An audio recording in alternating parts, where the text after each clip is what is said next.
meron pong mga nagaganap na mga digmaan sa ating mga puso't kaisipan. In Romans chapter 7, 22 to 23, sa kaibuturan ng aking puso, ako'y nalulugod sa kautusan ng Diyos.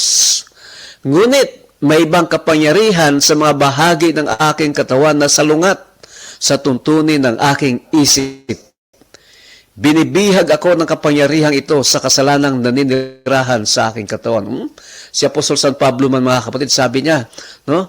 Nararanasan at nararamdaman ko rin sa aking sarili yung digmaan. Yan, mga kapatid. Kaya nga po, ayaw ng kaaway na i-kontrolin natin ang ating mga isipan. Gusto niyang kontrolin ang ating mga kaisipan, kaya nagkakaroon po ng digmaan sa atin pong mga isipan.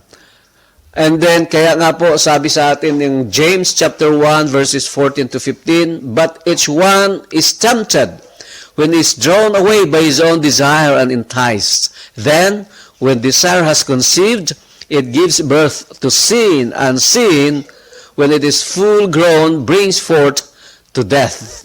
Okay?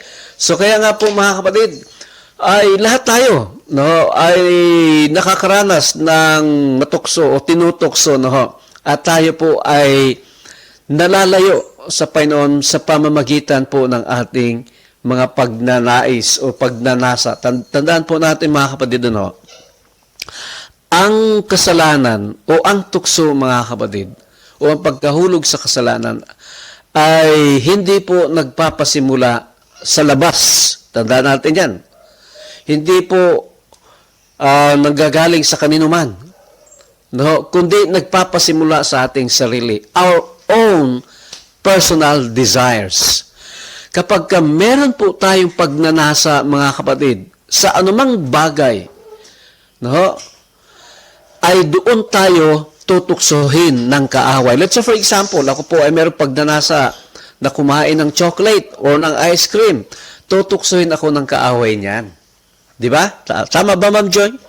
Kung ako po ay mayroong pagnanasa or tawag dito, pagnanais na kumain, mga kapatid, ng anumang mga pagkain na hindi naman makakapagbigay kalusugan sa akin, doon at doon tayo tutuksohin ng kaaway. Kung meron po tayo mga pagnanasa o pagnanais, mga kapatid, no, laban sa ating kapwa, doon po tayo tutuksohin ng kaaway. Tandaan po natin, no, ang atin po mga personal desire ay dyan po tayo nahuhulog sa kasalanan.